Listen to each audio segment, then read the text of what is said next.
I struggle with International Women's Day. Wanna know why?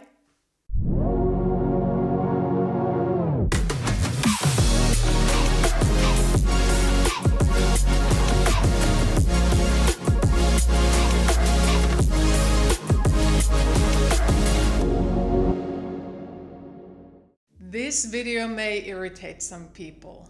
On the one hand, my head says don't say it, but my heart says, yeah, it's the vulnerable and brave thing to do, so go ahead. Let's see.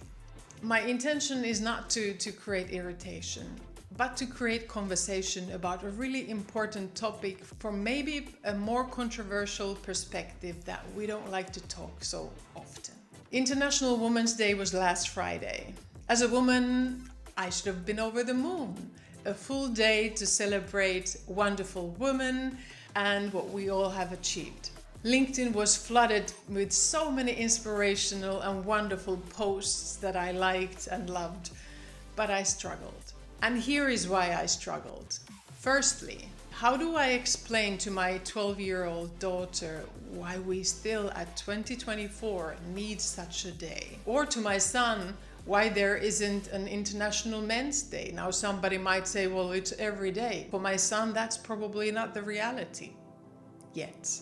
Or to both of them, what did my generation do to close that bloody gap? Secondly, I struggle because usually the focus is so much on the woman and not on our allies, the men. If it was in parallel, a big spotlight day to our allies, the men who have been breaking glass ceilings and gender barriers for us and with us, count me in, I'm 100% there. Or for those men who spoke up on behalf of women when no women were around, yeah, that would feel different. Let's put those behaviors in spotlight and help that spotlight grow over time.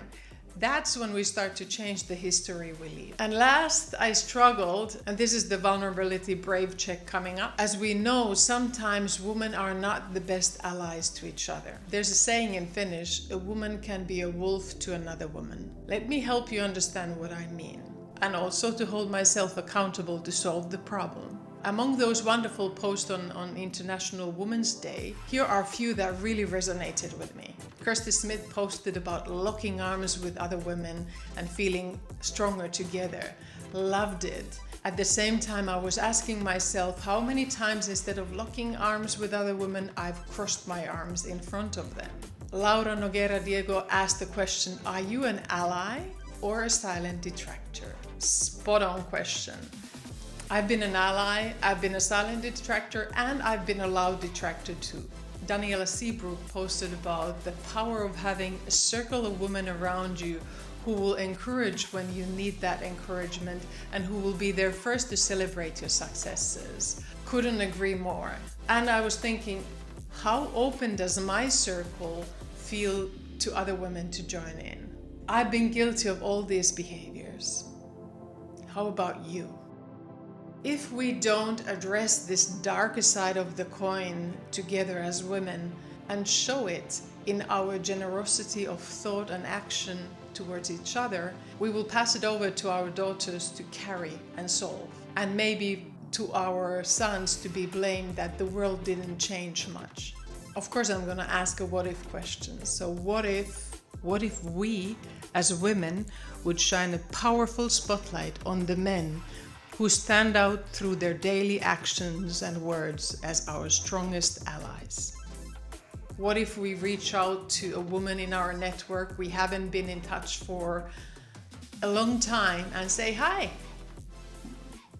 how are you doing? I'll do that, so watch out.